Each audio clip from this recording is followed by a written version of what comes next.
வேதத்திலிருந்து ஒரு சில காரியங்களை பார்க்கலாம். பிலிப்பியர் 4ஆம் அதிகாரம் 13ஆம் வசனம். Book of Philippians 4:13. தெரிஞ்ச வசனம்தான். என்னை பலப்படுத்துகிற கிறிஸ்துவினாலே எல்லாவற்றையும் செய்ய எனக்கு பலன் உண்டு. இந்த வசனம் நம்ம பொதுவாக எல்லா இடத்துலையும் வாசிப்போம். நிறைய தெரிஞ்ச வசனத்தில் இது ஒரு நல்ல வசனம். ஆனால் எப்படி பலன் வரும், எப்படிப்பட்ட பலன் வரும் என்பதை குறித்து தான் பார்க்க போகிறோம். ஏனென்றால் பலன் என்பது ரொம்ப அவசியமான ஒரு காரியம்.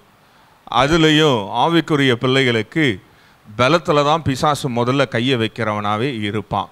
ஏன்னா சரீர பலனை கை வைக்கும் பொழுது நம்ம கொஞ்சம் கொஞ்சமாக துவண்டு போய் விடுவோம். அதுக்கப்புறம் ஆண்டவரை தேடுவதில் சொணக்கம் வந்துவிடும். அதனால் பலன் என்பது ரொம்ப அவசியமான ஒரு காரியமாய் இருக்கிறது. இன்றோட ஏறத்தாழ 12 ஆண்டுகளுக்கு முன்பதாக ஜெபிக்கும் பொழுது இப்படி தான் ஜெபித்தேன். ஏன்னா நான் தமிழில் அவ்வளோ பிரசங்கம் பண்ணதே கிடையாது. ஐயா இருக்க முன்னாடி ஒரே ஒரு பிரசங்கம் தான் தமிழில் பண்ணேன். அதோட இன்ன வரைக்கும் தமிழ்லேயே நிறைய பிரசங்கம், ஏறத்தாழ 1200 பிரசங்கத்துக்கு மேலே தமிழ்லேயே பண்ணியிருக்கேன். அப்போது யோசிப்பேன், தமிழ் நமக்கு வரவே வராது. எனக்கெலாம் இன்னும் கூட என் பேரை ஒழுங்காக எழுத சொன்னால் நீங்களாம் திட்டுவீங்க, இப்படியெல்லாம் எழுதுவீங்களா பேர் அப்படின்ற மாதிரி இருக்கும். ஆனால் இருந்தாலும் ஒரு தைரியம் என்னவென்றால், பலப்படுத்துகிற கிறிஸ்து எல்லாவற்றிலையும் பலப்படுத்துவார். அதே போல தான் இன்றைக்கு என்னென்னலாம் பலன் எப்படி பெற முடியும் அப்படின்னு தான் பார்க்க போகிறோம். இந்த பலனை குறித்து எப்போவுமே கவனமாக இருக்க வேண்டியது அவசியமானதாக இருக்கிறது. நீங்கள் சரீர பலனாக எடுத்துக்கொண்டாலும் அல்லது ஆவிக்குரிய பலனை எடுத்துக்கொண்டாலும் நீங்கள் ரொம்ப கவனமாக இருக்கணும். ஏனென்றால் சரீர பலன் எதில் இருக்கிறது என்றால் நம்ம உட்கொள்ளுகிற ஆகாரத்தில் இருக்கிறது. அது அளவுக்கு அதிகமாக போனாலும் வியாதி தான், அளவுக்கு கம்மியாக போனாலும் வியாதி தான். அதனால் ரொம்ப கவனமாக இருக்கணும். வேதம் சொல்லுகிறது, பெருந்தினியோடைய கழுத்தில் என்ன வைக்கணுமா? ஆமாம், அதுக்காக நீங்கள் எப்பவுமே ஃபாஸ்டிங் இருந்து நான் சாப்பிடாமே இருப்பேன் அப்படின்னா அதுவும் பலனை குன்று போய் விடுகிறதா இருக்கிறது. ஆவிக்குரிய வாழ்க்கையிலையும் நம்ம ரட்சிக்கப்பட்ட நாள் முதல் இன்ற வரைக்கும் ஒரே மாதிரி இருப்போம் அப்படின்னா, பலனற்றவர்களாக இருப்போம் என்றால் வளர்ச்சியோ அல்லது பெரிய காரியங்களோ நம்மளால் பார்க்கவே முடியாது என்று நாம் பார்க்கிறோம். ஆவிக்குரிய வாழ்க்கையில் ஒரு ரட்சிப்பு வந்த பிறகு கொஞ்சம் கொஞ்சமாக பலத்தின் மேல் பலன் அடைந்து நம்ம ஆரோக்கியமாக இருப்பது அவசியம். ஒரு ஆள் பலனாக இருக்கிறான் எப்படின்றத எப்படி பார்க்க முடியும் அப்படின்னா, எந்த சூழ்நிலை வந்தாலும் அவன் அசையாமல் நிலையாய் இருப்பான் என்று நாம் பார்க்கிறோம்.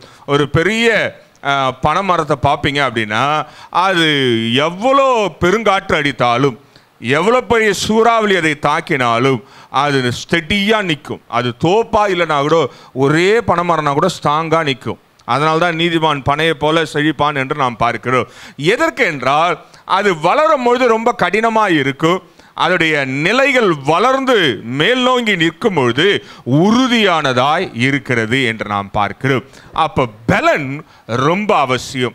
இந்த பலன் எப்படி கிடைக்கும் என்றால், யோவான் 15ஆம் அதிகாரம் 7ஆம் வசனத்தை வாசிக்கலாம். ஜான் 15:7 பார்க்கலாம். நீங்கள் என்னிலும் என் வார்த்தைகள் உங்களிலும் நிலைத்திருந்தால் நீங்கள் கேட்டுக்கொள்வது எதுவோ அது உங்களுக்கு செய்யப்படும். இப்போ முத காரியம் என்னன்னா, இந்த பலனை ஆவிக்குரிய பிள்ளைகள் பெற்றுக்கொள்ள வேண்டும் என்றால் we have to abide in Christ. கிறிஸ்துவுக்குள்ளே நம்ம அவருக்குள்ளே நிலைத்திருக்க வேண்டியது அவசியமானதா இருக்கிறது. நிலைத்திருப்பது என்றால், ஒருவேளை நம்ம ஒட்டு மரமா போல இயேசுடைய சரீரத்தில் ஒட்டி கொண்டாலும் அல்லது அவருக்குள்ளே விதை போட்டு அவருக்குள்ளே முளைத்து வந்திருந்தாலும் ஒரு முறை அவருக்குள்ள ஒட்டி கொண்டோம் என்றால் அவருக்குள்ளவே வேறொன்று வளர வேண்டியது அவசியமானதா இருக்கிறது. ஒருவேளை நான் இயேசுவோட ஒட்டி கொண்டேங்க, ஆனா ஞாயிற்றுக்கிழமை மாற்றம் தான் ஒட்டுகிறேன், மற்ற நேரத்தில் பிரித்து அந்த செடி அப்படி வச்சிடறேன் அப்படின்னா அதில் வளர்ச்சி என்பது இருக்கவே இருக்காது. இன்றைக்கு அநேக ஆவிக்குரிய பிள்ளைகள் எப்படி என்றால், வேதம் வாசிக்கும் பொழுது ஜெபிக்கும் பொழுது மாத்திரம்தான் ஆண்டவருக்குள்ளே நிலைத்திருப்பதை போல ஒட்டி கொள்வதை போல கிறிஸ்தவர்களை போல நம்ம பாவித்து கொண்டிருக்கிறோம். ஆனால் அப்படி அல்ல. நாள்தோறும் நிமிடந்தோறும் கிறிஸ்துக்குள்ளே நிலைத்திருக்கும் பொழுதுதான் ஆண்டவர் என்ன பண்ணுவாரா, நமக்குள்ளே நிலைத்திருக்கிறார். அப்பதான் நம்ம வேண்டது கிடைக்கும். அந்த பகுதி நமக்கு இப்ப தேவையில்லை, ஏன்னா அது ஒரு பெரிய பிரசங்கம். அப்போ முதல் காரியம், உங்களுக்கு பலன் வேண்டும் என்றால், நீங்க ஆவிக்குரிய பிள்ளைகளா இருப்பீங்கன்னா, you have to abide in Christ. நீங்கள் கிறிஸ்துவுக்குள்ளே நிலைத்திருக்க வேண்டியது அவசியம். நீங்க ஒரு தொட்டில ஒரு செடி வைக்கிறீங்க, அந்த செடியை நாள்தோறும் பிடுங்கி வேற வேற தொட்டிக்கு மாத்திட்டே இருந்தீங்கன்னா செடியும் வளராது, தொட்டியும் வேஸ்டா போயிடும், கடைசியில் செடி காஞ்சியே போயிடும். அட்லீஸ்ட் அது ஒரு கனி கொடுக்குற வரைக்கும் மாதிரி என்ன பண்ணணும், ஒரு தொட்டில வைத்திருக்கணும். கனி கொடுத்த பிறகு அந்த தொட்டிலேருந்து மாற்றும் போது அந்த செடியோட தான் எடுத்து மண்ணுக்கு மாற்றணும். நீங்கள் எடுத்து ஆட்டி வேரில் இருக்கிற மண்ணெல்லாம் எடுத்து நட்டிங்கன்னா வரவே வராது. அப்படி என்றால் இன்றைக்கு நீங்களும் நானும் எப்படி நிலைத்திருக்கிறோம் என்பதை பார்க்கணும். கேட்குற சத்தியத்தில் ஞாயிற்றுக்கிழமை ஒரு சத்தியம் கேட்டு, திங்கக்கிழமை ஒரு சத்தியம் கேட்டு, வெள்ளிக்கிழமை ஒரு சத்தியம் கேட்டு, திரும்ப சனிக்கிழமை ஒரு சத்தியம் கேட்டால் அது நிலைத்திருப்பதல்ல. அது எப்படி ஆகும்னா, நீங்கள் பார்க்குற திசைக்கெல்லாம் மாறிக்கொண்டே இருப்போம். ஏனென்றால் வேத வசனம் நம்ம கையில் தெளிவாக இருக்கிறது. நம்ம அவருக்குள்ள நிலைத்திருந்தால்தான் கேட்கிற யாவும் கிடைக்கிறதா இருக்கு. அப்போ கேட்கும்போது என்ன கேட்கணும்னா, பலனை கேட்பது அவசியம். இந்த பலன் எல்லா விதத்திலையும் தேவை. சரீர பலனாக இருந்தாலும், மூளையில் பலனாக இருந்தாலும், இருதயத்தில் பலனாக இருந்தாலும், ஆவிக்குரிய பலனாக இருந்தாலும் நமக்கு அவசியமானதாக இருக்கிறது. சிலர்லாம் சரீரத்தில் பலமாக இருப்பாங்க, சரீரத்தில் பலமாக இருப்பாங்க, ஆனால் மென்டலி வீக்காக இருப்பாங்க. அவங்க மென்டலாக வீக்காகவே இருப்பாங்க.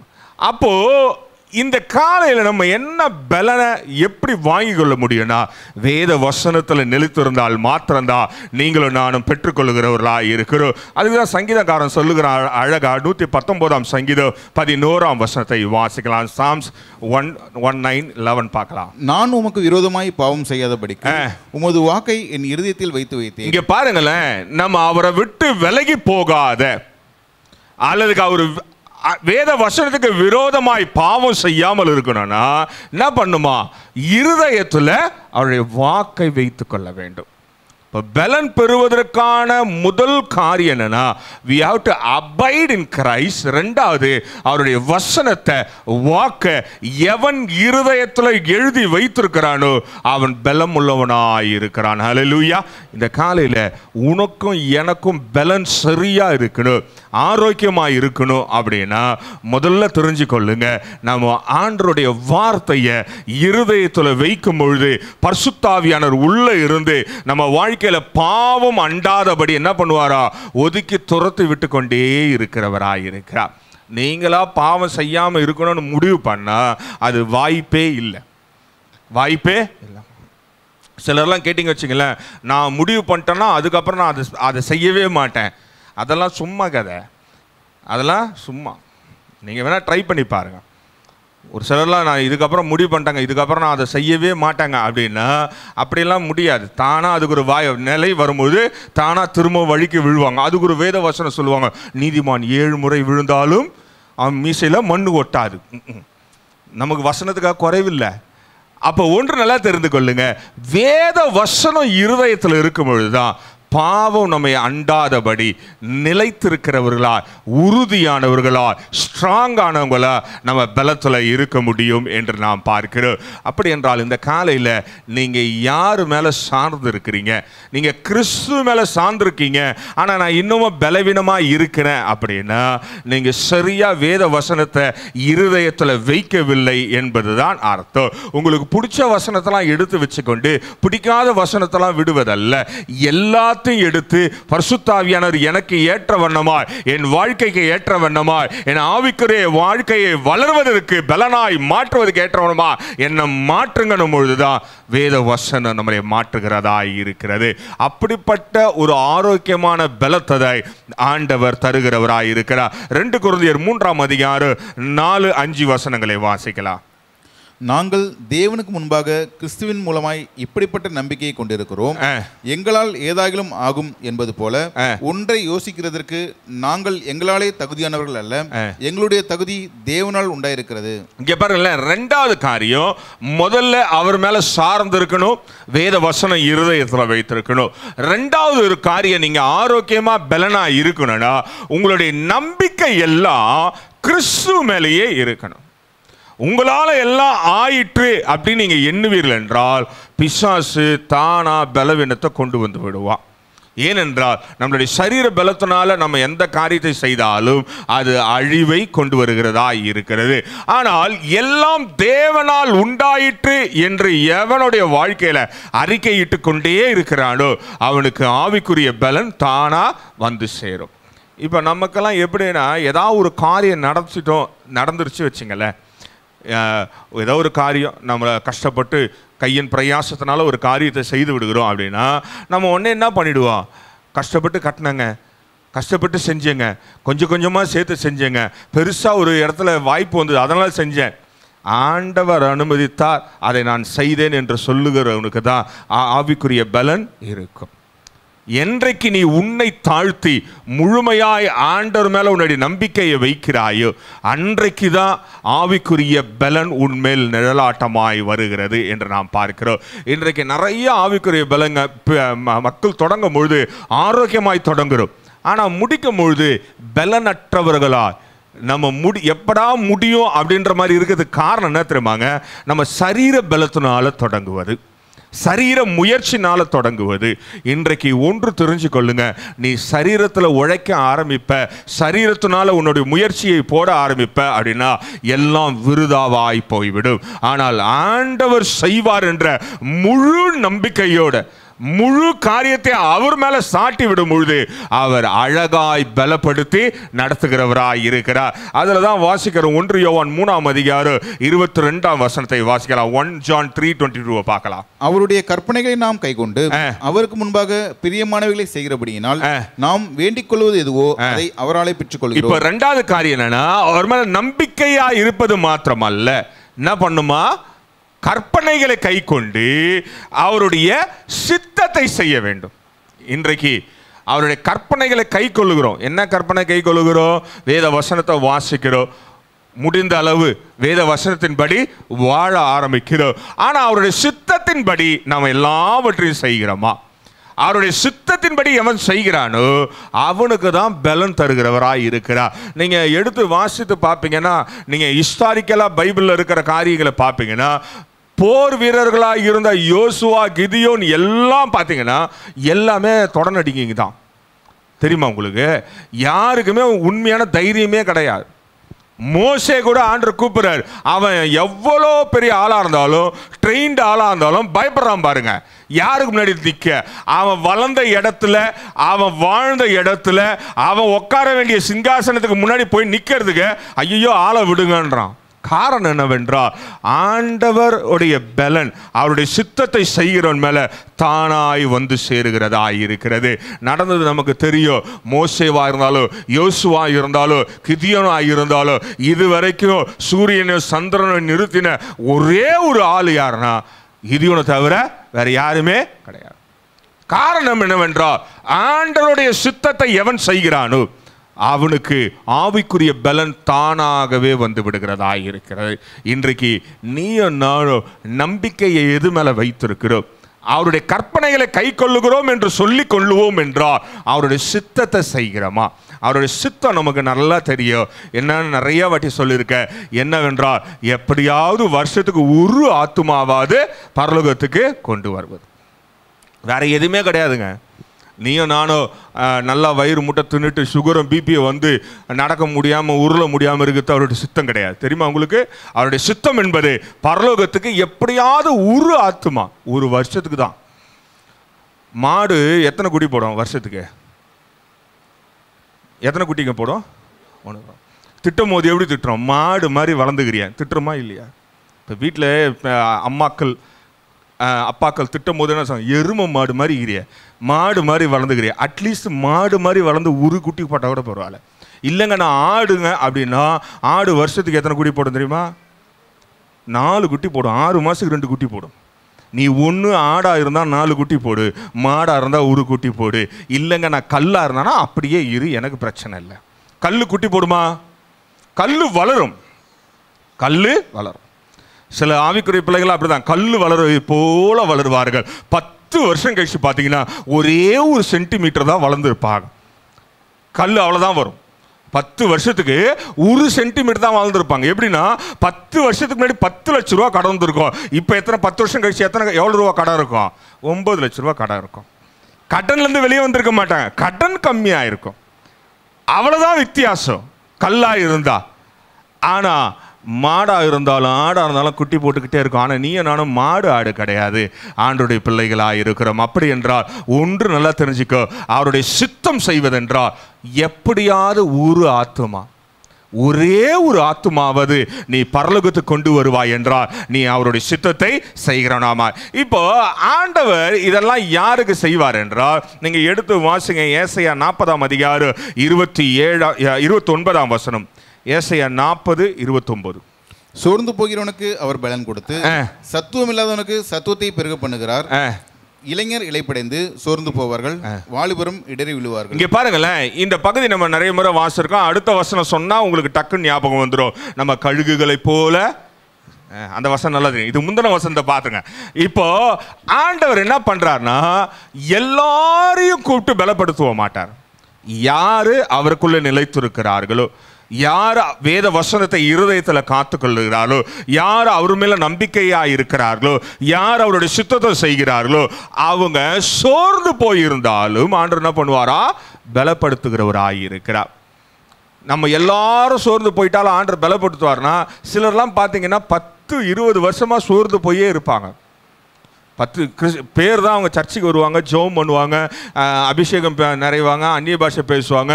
ஆனால் வாழ்க்கையில் அவங்க ஒரு வளர்ச்சியும் காணவே மாட்டாங்க. காரணம் என்னன்னா, இந்த முதல்ல சொன்ன பாருங்க 2 பாயிண்ட்டு, அதில் எங்கேயாவது ஒரு இடத்துல கோட்டை விட்டுக்கிட்டே இருப்பாங்க.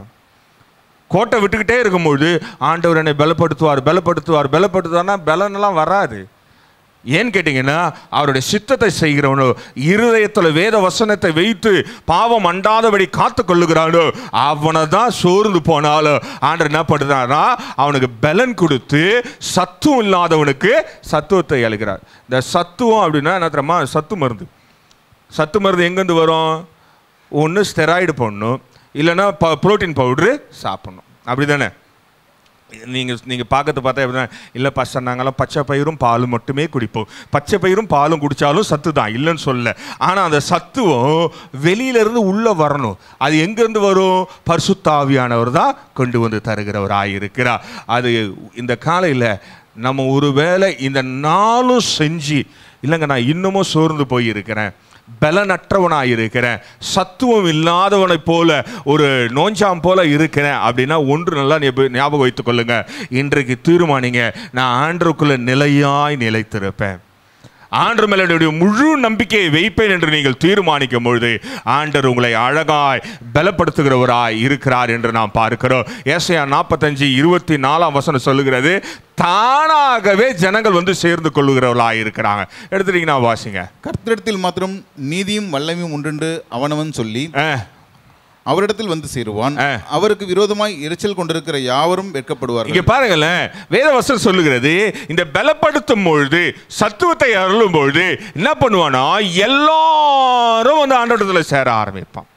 இன்றைக்கு கிறிஸ்தவம் அல்லது இயேசுவை பின்பற்றுகிற எப்படி இவ்வளவு பேர் ஆனாங்க தெரியுமா?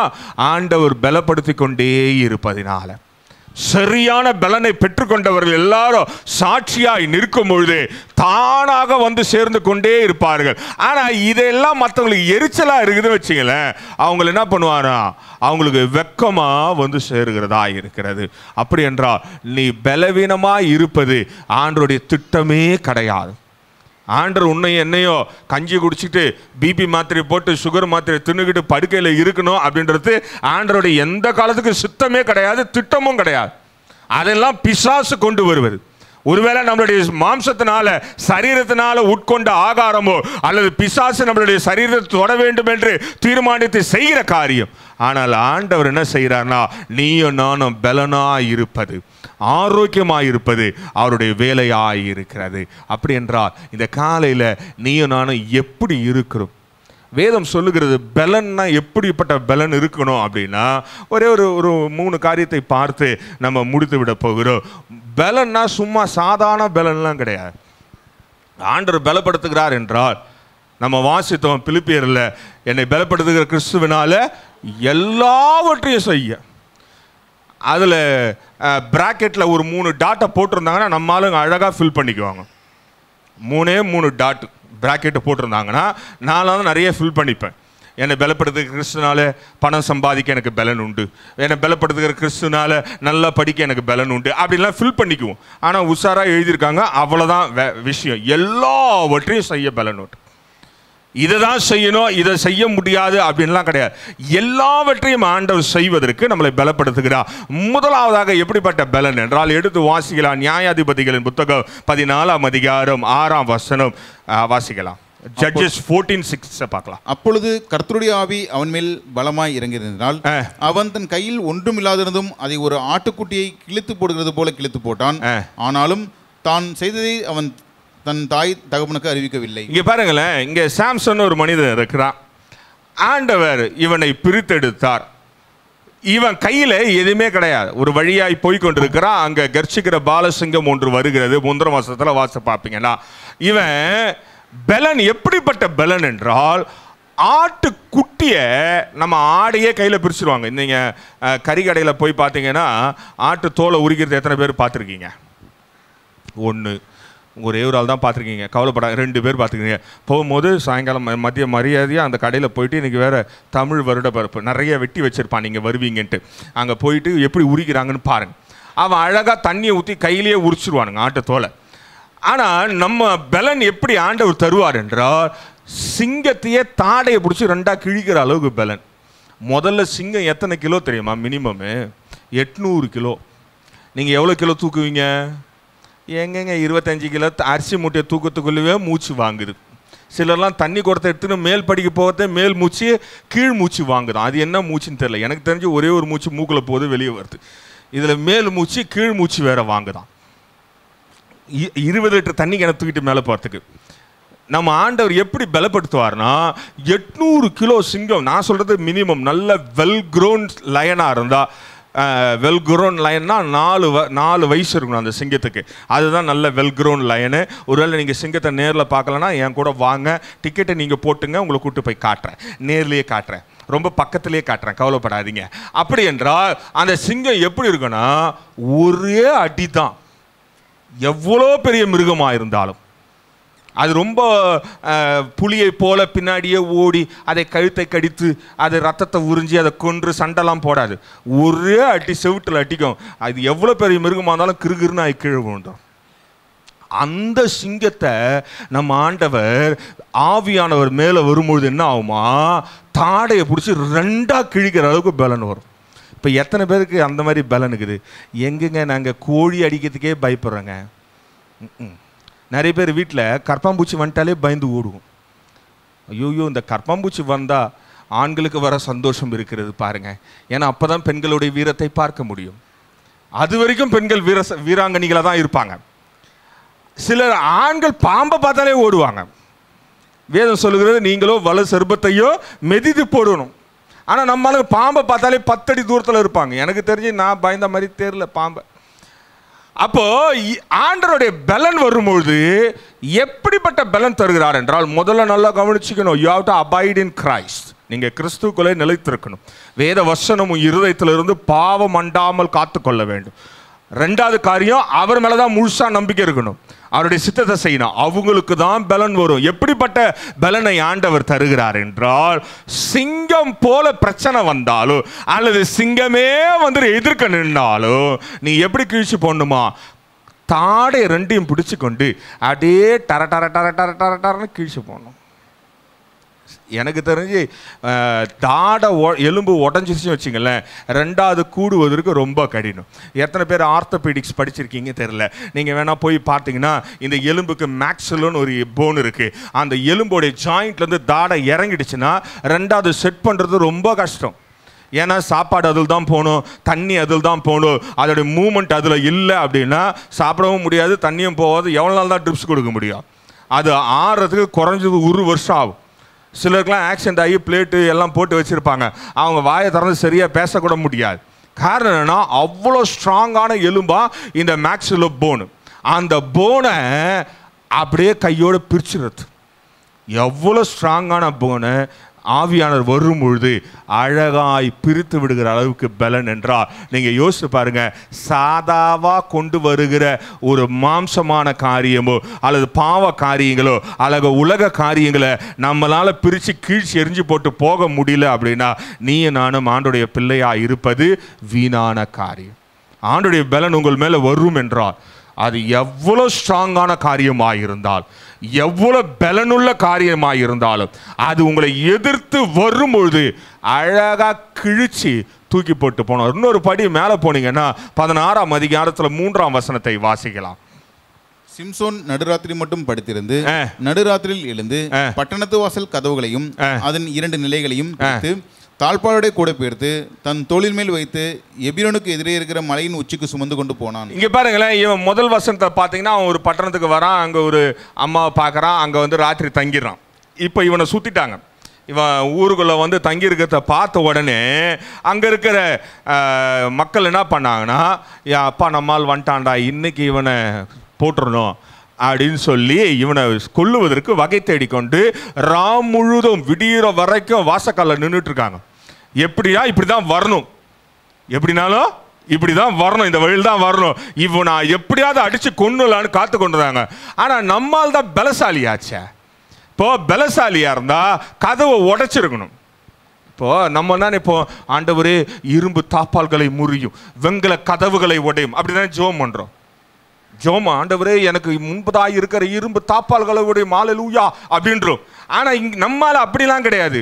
மொத்த போஸ்ட் இருக்குதுல்ல, ஃப்ரேம் இருக்குல்ல, வாசக்கால பிடிக்கிற ஃப்ரேம், அதே அழகா தூக்கி தலைமலை தோல் மேலே வச்சு நடந்து போயிட்டான். யோசிச்சு பாருங்களேன். பார்த்த உடனே எதிரிங்களுக்கெல்லாம் அல்லு இருந்திருக்காது. நான் பார்த்துருக்கேன், இந்த WWEலையோ FO ஏதோ ஒன்று இருந்தது, அதில் தான் எவனே ஒருத்தனை அச்சா தூக்கி தோல் மேலே வச்சுக்கின்னு அப்படி ஒரு ஸ்நாக் போடுவாங்க டொம்முன்னு கீழே. அந்த மாதிரி சாம்சன் வெளியே வரும்போது எப்படி பண்ணானா, எதிரிகள் காத்து கொண்டிருக்காங்க இவனை கொல்லுவதற்கு. இவனுக்குள்ள இருந்த பலன் எப்படி என்றால், எந்த வாசல் கால்களையும் கதவுகளையோ செவுறு பிடித்து வைத்து கொண்டிருந்ததோ ஒரே அட்டில அழகா தூக்கி தோல் மேல வைத்து கொண்டு சும்மா வெளியெல்லாம் போல மேல இருக்கிற மலை உச்சி வரைக்கும் நடந்து போனான். மேலே இருக்க மலை உச்சி வரைக்கும் நடந்து போகிறானா அவனுக்கு எவ்வளோ பலன் இருந்திருக்கும் என்று பாருங்க. அப்படி என்றால் உன்னையும் என்னையும் ஆண்டு பலப்படுத்தும் பொழுது எப்படி தெரியுமா பலப்படுத்துவார்? ஒன்று பிரச்சனையை கீழ்ச்சி 2 பக்கமும் போட்டு போயிடு. பிரச்சனையை கிழித்து தாடையோடு கிழித்து வெளியே போடு. இல்லையா பிரச்சனையை தூக்கி தோளில் வச்சுக்கிட்டு நடந்து மேலே ஏறி போய்கிட்டே இரு. இவன் எங்கேயாவது அவன் எல்லாத்தையும் பேத்து கொண்டு அவன் பள்ளத்தாக்கிலே இறங்கி போனான்னு வசனம் போட்டிருந்தா நம்மள என்ன நினைப்போம்? ஒருவேளை ஆண்டர் ஜெயத்தை கொடுத்த உடனே நம்ம சரிக்கு கீழே போய்விடுவோமோ? ஏன்னா வாசுபடி கீழே போகக்கூடாதுல்ல. ஜெயிச்ச உடனே சொல்லுவாங்க, எங்கள் படி வைக்கும் போது வீட்டுக்கெல்லாம் படி வைக்கும் போது மேலே ஏற மாதிரி வைக்கலாமா? அது எனக்கு கணக்கு தெரில, ஏதோ 3 5 ஏதோ சொல்லுவாங்க ஏறுற மாதிரி. ஏன்னா அப்போ தான் வாசுபடி நல்லா வாழ்க்கை நல்லா இருக்குமா. எனக்கு தெரிஞ்சு அப்படி வச்சு எந்த வீட்டு படியிலையும் வாழ்க்கை நல்லா இருந்ததாவே இல்லை. இப்போது சிம்சனும் மேலே ஏறி போனான். ஒருவேளை எழுதுனவன் எப்படி எழுதுனான்னு தெரில.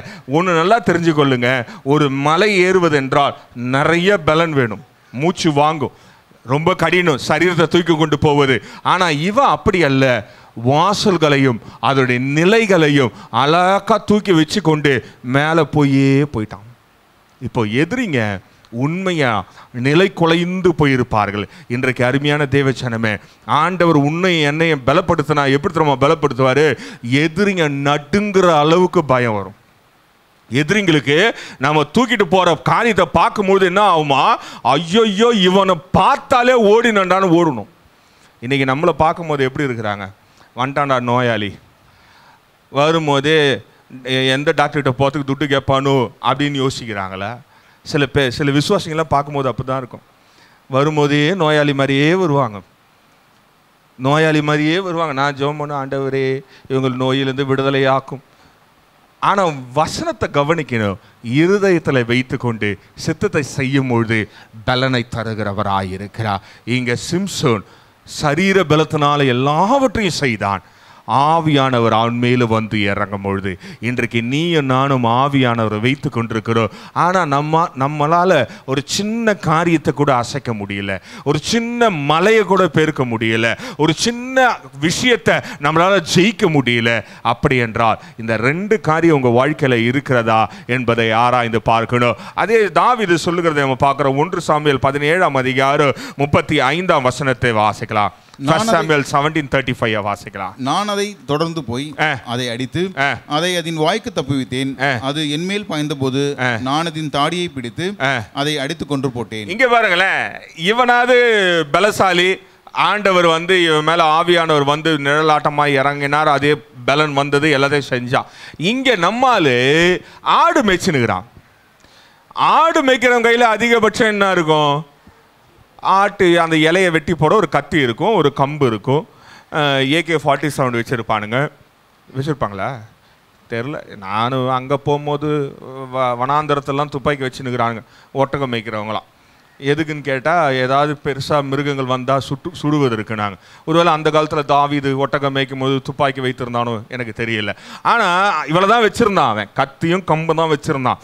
இப்போது இவன் மேய்த்துட்டு கொண்டிருக்கும் போது ஒரே ஒரு ஆட்டுக்குட்டி தான். அவன் மந்தையில் எக்கச்சக்க ஆடுகள் இருந்தது, எக்கச்சக்க ஆடுகள், எண்ண முடியாத அளவுக்கு ஆடுகள்.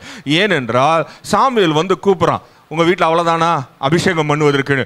அப்போ இவன் சொல்கிறான், சிறிய கொஞ்சம் ஆடுகள், என் தகப்பனுடைய கொஞ்சம் ஆடுகளை நான் மேய்த்து கொண்டிருக்கிறேன் அப்படின்னு சொல்லும்பொழுது அந்த கொஞ்சம் ஆடு எவ்வளோ திரும்ப இருந்தது? 12,000 ஆடு. எவ்வளோ ஆடு? 12,000 ஆடு. அது அவனுக்கு கொஞ்சமா, அவ்வளோ ஆடை மேய்ச்சின்னு இருக்கிறான். இந்த 12,000 ஆடுல ஒரே ஒரு ஆட்டுக்குட்டியை சிங்கம் என்ன பண்ணிச்சான்? கவ்வி கொண்டு ஓட ஆரம்பிச்சது. இவன் நம்மால் சிங்கம் எவ்வளோ வேகம் ஓடுன்னு எனக்கு தெரியல, ஒருவேளை தெரிஞ்சால் சொல்லுங்க. சிங்கத்தோட வேகமாக ஓடி தான் சிங்கத்தை மேற்கொள்ள முடியும், தெரியுமா உங்களுக்கு? இப்போ ஓடுறதுக்கு ஒரு பலன் வேணும், சிங்கத்துக்கு ஈக்குவலாக ஓடுறதுக்கு ஒரு பலன் வேணும். 2வது அது கூட சண்டை போடுறதுக்கு ஒரு பலன் வேணும். அது வாயில இருக்க இவன் ஆட்டுக்குட்டியை 2வது மீட்டு கொண்டு வந்தான் பாருங்க, எவ்வளவு பலன் பாருங்க. இவனுக்கு இருந்த பலன், ஆவியானவர் எவ்வளவு பெரிய பலன் கொடுத்தாருன்னா, ஃபர்ஸ்ட் காம்படேட்டா ஓடனா சிங்கத்தோட. இன்னைக்கு நம்ம கூட ஏதாவது ஒரு பிரச்சனை வந்தால் ஓடுறதே நிறுத்திடும். ஏன் பிரதர் போன வாரம் சர்ச்சுக்கு வரல? எங்க பிரதர் வீட்டில் அவ்வளோ பிரச்சனையாகுது. அப்படியே இரு, சிங்கம் உன்னை மேற்கொண்டு போய்கொண்டே இருக்கும். பிசாசு உன் வாழ்க்கையில் இருக்கிறது எல்லாத்தையும் சூறையாடி கொண்டு போய்கிட்டே இருப்பான். நீ விடவே கூடாது, ஓடணும். ஓடி துரத்தி பிடிச்சி உன்னுடைய ஆசீர்வாதத்தை கொண்டு போகிற இடத்துல அது வாயிலிருந்து புடுங்கின்னு வரணும். அவன் சொல்கிறான், அதுக்கும் எனக்கும் சண்டை வந்தது. சிங்கத்தை எப்படி கொண்டானா? அடிச்சே கொண்டுக்கிறான் பாருங்க.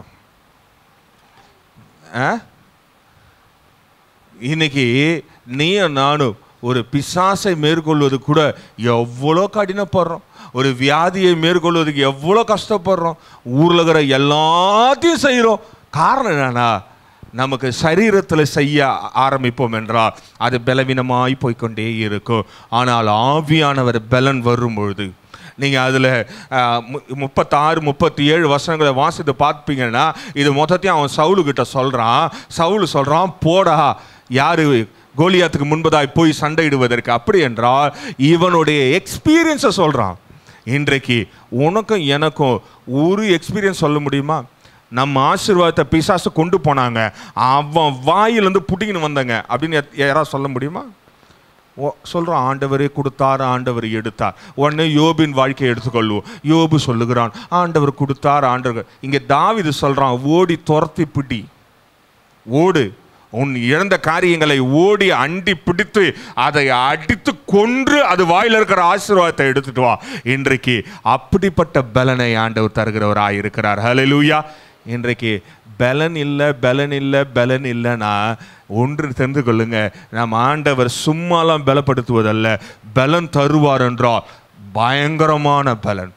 நம்மளுடைய எதிரிகள் நடுங்கிற அளவுக்கு பலன், நமக்கு முன்பதாக இருக்கிற நம்முடைய ஆசீர்வாதத்தை பிடுங்கி கொண்டு போகிற இடத்துல வந்து திரும்பவும் மேற்கொண்டு அதை பிடுங்கி எடுத்து வருகிற அளவுக்கான பலனை தருகிறவராய் இருக்கிறார் என்று நாம் பார்க்கிறோம். கடைசியா ஒரே ஒரு வசனத்தை வாசித்து முடிக்கலாம். 2 சாமுவேல் 22:38-40 வரைக்கும் வாசிக்கலாம்.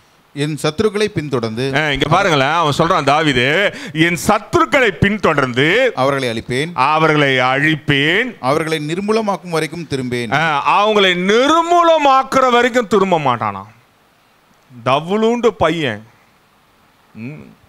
அவன் அவ்வளோண்டு ஆடு மேய்ச்சி இந்த பையனுக்கு. மோசேவுக்காவது வெல் ட்ரெயின்டு, சவுலாவது வெல் ட்ரெயின்டு, யோசுவாவது முன்னாடி போர் பண்ணி எக்ஸ்பீரியன்ஸ் இருக்கு. இவன் ஆடு மேய்ச்சிருந்தவன் எவ்வளவு தைரியமாய் அறிக்கை எடுக்கிறான் என்றால், அவனுடைய சத்துருக்களை பின்தொடர்ந்து அவர்களை அழிப்பேன். துரத்தவன்லாம் கிடையாது. ஆண்டவருடைய பலன் உன் மேலே வரும்பொழுது உனக்கு எதிராக இருக்கிற காரியங்களை நீ அழிக்கிற அளவுக்கு ஆண்டவர் பலப்படுத்துகிறவராக இருக்கிறார். உடனே நீங்க பாச சொல்லிட்டாருன்னு கத்தி எடுத்துன்னு போய் கட்டை எடுத்துன்னு போய் உங்களுக்கு எதிராளி ஆட்சி பண்ணி தந்துடாதீங்க. எப்படி அழிக்கணும்னா, உங்கள் மேல ஆவியானவர் வரும்பொழுது வேத வசனம் அவர்கள் நிர்மூலமாக்குறதா இருக்கிறது. அப்படி என்றால் 2வது வசனம் அதுல வாசி முடிச்சிருங்க. அவர்கள் எழுந்திருக்க மாட்டாதபடிக்கு என் பாதங்களின் கீழ் விழுந்தார்கள், அவர்களை முறியடித்து விட்டினேன். இங்க பாருங்களேன், அவங்க இவனுடைய ஆக்ரோஷத்தை பார்த்து, இன்றைக்கு பிசாசு நமக்கு எதிராக வரும்பொழுது நம்ம மேல இருக்கிற ஆவியானவரை பார்த்து அவன் என்ன பண்ணுமா, தானா பாதங்கள் கீழே விழணும். விழுந்தவனையாவது விட்டுருக்கணும்ல.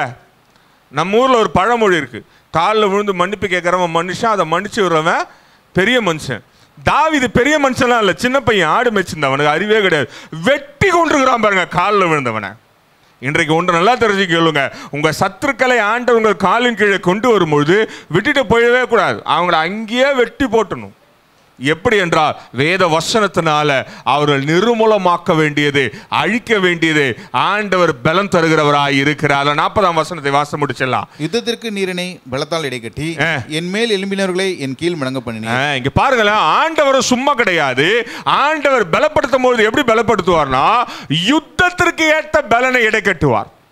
ஒரு யுத்த வீரனுக்கு எப்படிப்பட்ட பலன் வேணும் என்றால், அவன் பின்னிட்டு பாராதபடி ஒரு பலன் வேணும். முதல்ல psychologically he should not turn back and see, he should always see in the front.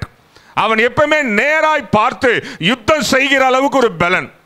அவன் சூழ இருக்கிறத பார்த்து பயப்படவே மாட்டான். தனியா மாட்டிக்கிட்டாலும் அவனால முடிஞ்ச அளவுக்கு கொன்று ஜெயிக்க தான் பார்ப்பான். அதுதான் நல்ல போர் வீரன்.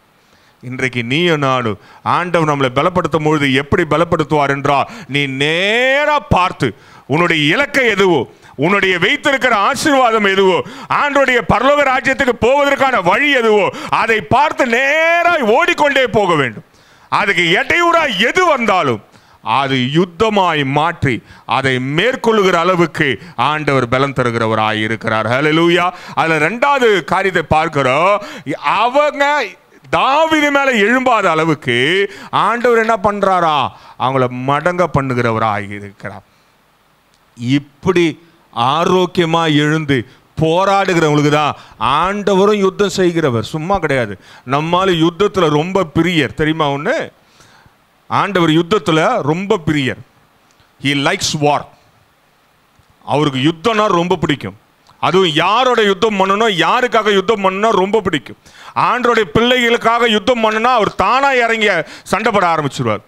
அவர் உன்கிட்ட பர்மிஷன்லாம் கேட்க மாட்டார், நீ வர வரைக்கும் வெயிட் பண்ண மாட்டார், முன்பதாகவே யுத்தத்தை ஆரம்பிச்சிருவார். ஆனால் நம்ம என்ன பண்ணுறோம், அந்த யுத்த காலத்துக்கே போகாமல் ஆண்டவரே பலன் இல்லாமல் இருக்கிற ஆண்டவரே சத்துவம் இல்லாமல் இருக்கிற ஆண்டவர்னு அவருக்கே கம்ப்ளைண்ட் பண்ணுகிறோம். அவர் ஆல்ரெடி வார ஃபைட் பண்ணிட்டார், ஸ்டார்ட் பண்ணிட்டார். நீ போய் நிற்க வேண்டியது தான் தேவை. ஆனால் நிற்பதற்கே பலன் இல்லாமல், காரணம் என்னவென்றால் வேத வசனம் நமக்குள்ளே இல்லை. வேத வசனம் என்ற பெரிய காரியம் நம்ம வாழ்க்கையில நிலைத்திராதபடி இருக்கிறதுனால நம்மளால எழுந்து கூட நிற்க முடியல. பிசாசு அப்படி உடைத்து போடுகிறான். பிசாசு வேத வசனத்தை வைத்து நீ பாவி என்று உன்னை உணர்த்தி கொண்டிருப்பான். வேத வசனத்தை வைத்து நீ தகுதி இல்லாதவன் என்று உன்னை உணர்த்தி கொண்டே இருப்பான். ஆனா வேத வசனம் சொல்லுகிறது, எவன் இருதயத்தில் எழுதப்பட்டிருக்கிறதோ அவனுக்காக ஆண்டவரே எழுந்து உனக்கு எதிராய் வருகிற காரியங்களை மடங்க பண்ணி போட்டு கொண்டே போகிறவராய் இருக்கிறார். இன்றைக்கு பலன் என்றால் எப்படி திரும்ப இருக்கணும்? ஆவிக்குரிய பிள்ளைங்களுக்கு ஒன்று, சிங்கமாக இருந்தாலும் கீழ்ச்சி போடுகிற அளவுக்கு பலன் இருக்கணும். இல்லைங்க, எனக்கு வருகிற முன்பதாய் தடையா இருக்கிற காரியங்களை அப்படியே வேரோட பேஸ்மெண்ட்டோட அடிச்சு பேத்துக்கிட்டு போயிட்டே இருக்கணும். இந்த புல்டோசர்லாம் என்க்ரோச்மெண்ட்டை இடிக்க சொன்னாங்க வச்சிங்களேன், அவன் யோசிக்கவே மாட்டான். தெரியுங்களா உங்களுக்கு? என்னடா அவ்வளோ கஷ்டப்பட்டு வீடு கட்டிக்கிறாங்களே, அவங்க கட்டிருக்கிறது அரசாங்க நிலத்தில் கட்டியிருந்தா கூட கஷ்டப்பட்டு அழகாக கட்டியிருப்பாங்க. யோசிக்கவே மாட்டான், கட கட்ட கட்ட டமட்டமான்னு இடிப்பான். அவனுக்கு ஒரு சந்தோஷம், பத்தியா எவ்வளோ அழகாக இடிக்கிறான் பார், எவ்வளோ பெரிய மிஷின் பத்தியா, ஒரே இடியில் அந்த செவரு விழுந்து பார். இதை வேற ஃபோட்டோ எடுத்து வீடியோ எடுத்து பல பேருக்கும் அதை பாரா இன்னைக்கு எவ்வளோ பெரிய வீட்டை இடிச்சம் பாருன்னுவான். அப்படிப்பட்ட பலன் ஆண்டவர் நமக்கு தருகிறவர். நம்ம தான் என்ன நம்ம பண்ணுறோம்? நோயாளி மாதிரியே உக்காந்துக்கிறோம். ஆண்டவர் எனக்காக யுத்தம் பண்ணுவார், ஆண்டவர் யுத்தம் பண்ணுவார். வேதம் வசனம் கரெக்டு தான். நீங்கள் அமர்ந்து சும்மா இருங்கள், நான் உனக்காக யுத்தம் பண்ணுவேன். அதுக்காக வாயை மூடின அமைதியாக இருக்கிறதல்ல. யார் திரும்ப அமைதியாக இருக்கணும்? நீ ஆண்டோடைய வசனத்தை வைத்துக்கொண்டு முழுமையாய் ஆண்டவர் மேல நம்பிக்கை வைத்திருப்பாய் என்றால் நீ அமைதலாக இருக்கவே முடியாது. ஏனென்றால் உன் மேல ஆவியானவர் வரும்பொழுது ஆவியானவர் உன்னை சும்மா இருக்கவே விட மாட்டார். உனக்கு எதிராக இருக்க காரியங்களை வேரோடு அடித்து நிர்மூலமாக்குற அளவுக்கு உன்னை தூண்டி எழுப்பி யுத்தத்துக்காய் பலப்படுத்துகிறவராய் இருக்கிறார். அப்படிப்பட்ட பலன் இந்த காலையில் ஆவியானவர் உண்மையில என் மேல தருகிறவராய் இருக்கிறார். ஒருவேளை இதுவரைக்கும் அந்த மாதிரி பலனே இல்லைங்க, நான் இன்னமும் ஆண்டவர் மேலே, ஆண்டவரே நான் நோயாளியாக இருக்கிறேன் ஆண்டவரே, நான் பிணியாளியாக இருக்கிறேன் ஆண்டவரே, நான் பேஷண்ட்டாக இருக்கிறேன் ஆண்டவரே, நான் ஸ்ட்ரெச்சரில் இருக்கிறேன் ஆண்டவரே, நீ சொல்லியிருந்தேன்னு வச்சுக்க, நீ இன்னும் வேத வசனத்தை உள்ளே வைக்கலன்னு அர்த்தம். வேத வசனத்தை உன் இருதயத்தில் வைக்கலன்னு அர்த்தம். பாவம் உன்னை அண்டுவதற்கு இடம் கொடுக்கிறன்ற அர்த்தம். வேத வசனம் உன் இருதயத்தில் வைத்திருப்பாய் என்றால் பாவம் வரும்போது வேத வசனம் சண்டை போடும். ஆவியானவர் உன்னை குத்துவார்.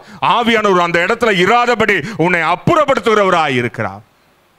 பவுலுக்கு ஒரு பிரச்சனை வந்தபோது ஆவியானவர் அழகா தூக்கிட்டு போனார். இயேசுவை கொல்ல வேண்டும் என்று தீர்மானித்து வந்தபொழுது இயேசு அவருடைய கண்களிலிருந்து மறைந்து போனார் என்று பார்க்கிறோம். அப்படி என்றால் இந்த காலையில ஆவியானவர் உனக்குள்ளே இருந்து கிரியை செய்வார் என்றால் உனக்கு விரோதமாய் வருகிற எந்த காரியமாயிருந்தாலும் ஒன்று வேரோடு அழித்து கொள்ளு, இல்லையா யுத்தத்துக்கு ஆயத்தமாக பலத்தை ஆண்டவர் தருகிறவர். இருந்த இடத்துல கண்களை மூடி, if you are still saying that I don't have strength to fight against the enemy that is coming in my life, என் வாழ்க்கையில எனக்கு விரோதமாய் வருகிற சத்துருவை மேற்கொள்வதற்கு நான் இன்னும் பலன் இல்லாமல் இருக்கிறேன், இன்னும் சத்துவம் இல்லாமல் இருக்கிறேன் என்றால் இன்றைக்கு ஆண்டவர் உனக்கு அருமையான தருணத்தை தருகிறவர்.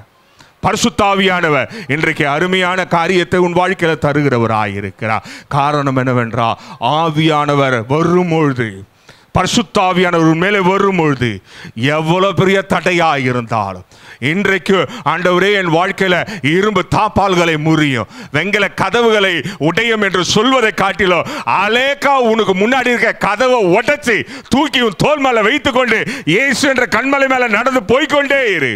உன்னை பார்க்கிற எதிரிகள் நடுங்கட்டும். அப்படிப்பட்ட வல்லமை இந்த காலையில் ஆண்டவர் தருகிறவராயிருக்கிறார். அப்படிப்பட்ட ஆவியானவர் நம்மீது இருக்கிறார். இன்றைக்கு ஆவியானவர் எப்படிப்பட்ட ஆவியானவர்னா பலன் இல்லாதவனையும் பலப்படுத்துகிறவர். இந்த காலையில் இங்கிருந்து போகும்பொழுது நீங்க பலன் இல்லாமல் போகக்கூடாது.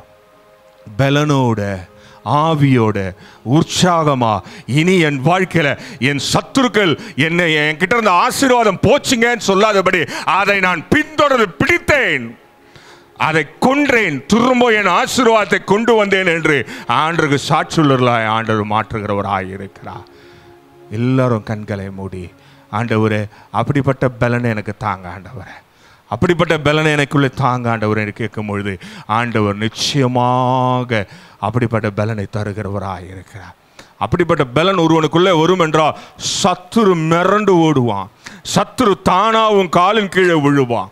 நீ செய்ய வேண்டியதெல்லாம் ஒன்னே ஒண்ணுதான், யுத்தத்துக்கு ஏற்ற அல்லவா எழுந்து நிற்க ஆரம்பி. ஆண்டவர் உன்னை அழகாய் பலப்படுத்துகிறவராய் இருக்கா. இந்த காலையில் அப்படிப்பட்ட பலன் வேண்டும் என்றவர்களுக்கு மாத்திரம் இருந்த இடத்துல கண்களை மூடி ஆண்டவரே என்னை பலப்படுத்துங்க என்று கேட்கும் பொழுது பரிசுத்த ஆவியானவர்களை பலப்படுத்துகிறவராய் இருக்கிறார். நிறைவான ஆவியானவரே நீர் வரும்பொழுது குறைவுகள் மாறுமே. நிறைவான ஆவியானவரே நீர் வரும்போது குறைவுகள் மாறுமே. நீர் வந்தால் சூழ்நிலை மாறுமே. முடியாததும் சாத்தியமாகுமே. நிறைவே நீர் வாருமே. நிறைவே நீர் வேண்டுமே. நிறைவே நீர் போதுமே. ஆவியானவரே நிறைவே நீர் வாருமே. நிறைவே நீர் வேண்டுமே. நிறைவே நீர் போதுமே. ஆவியானவரே. இந்த காலையில உனக்குள்ள எனக்குள்ள நிறைவான ஆவியானவர் வரும்போது முடியாத காரியங்களும் இதுவரைக்கும் என் வாழ்க்கையில் இது முடியல நினைத்து கொண்டிருக்கேங்க. என்னால முடியவே முடியாது என்று எண்ணிக்கொண்டிருக்கிறேங்க. எப்படி இதெல்லாம் முடியும், எப்படி ஆண்டவர் வழி தரப்பார், எப்படி இது உடைக்கப்படும் என்று எண்ணிக்கொண்டிருந்தேங்க என்று சொல்லுவில் என்றால் வேத வசனம் உன்னை பலப்படுத்துகிறதா இருக்கிறார். பலனற்றவனை பலப்படுத்துகிறவர், சத்துவம் இல்லாதவனை சத்துவத்தை நிரப்புகிறவர். இன்றைக்கு வேத வசனத்தை நீ ஏற்றுக்கொண்டு இருதயத்தில் எழுதி வைப்பாய் என்றார் அவருக்குள்ளே நிலைத்திருந்தால் மாத்திரம் போதும். உனக்கு எதிராக இருக்கிற காரியங்கள் தானாகவே நிர்மூலமாக்குற அளவுக்கு ஆவியானவர் உன்னை பலப்படுத்துகிறவராயிருக்கிறார். அன்பின் பரலோக பிதாவே, இந்த காலையில் என்னை பலப்படுத்துகிற கிறிஸ்துவினால எனக்கு எல்லாவற்றையும் செய்ய பலன் உண்டு. இந்த வேத வசனத்தின்படி சத்தியத்தை கேட்ட நாங்கள் எல்லாவற்றையும் செய்கிற அளவுக்கு, தாண்டி ஓடுகிற அளவுக்கு, எங்களுக்கு முன்பதாக இருக்கிற காரியங்களை உடைத்து சுக்குநாராக்கி விட்டு போகிற அளவுக்கு எங்களுக்குள்ளே பலன் தாங்காண்டவர். உமக்குள்ளே இருந்த அந்த பலன் எங்கள் மேலே ஆவியானவர் அப்படிப்பட்ட பலத்தை நீர் ஊற்றும்படியாய் நாங்கள் செபிக்கிறோம். இந்த காலையில் அப்படிப்பட்ட பலன் எனக்குள்ளே வேண்டும் என்று கேட்கிற ஒவ்வொருடைய வாழ்க்கையிலையும் பரிசுத்த ஆவியானுடைய பலன் அவர்கள் மேலே இருக்கட்டும். இனி எங்கள் வாழ்க்கையில் தடைகள் இல்லாதபடி பிசாசு கொண்டு போன ஆசீர்வாதங்களை திரும்பவும் அவன் கையில் வந்து பிடுங்கிட்டு வர்ற அளவுக்கு எங்களுடைய வாழ்க்கை மாறட்டும். சத்தியம் எங்களை விடுதலை ஆக்கட்டும்.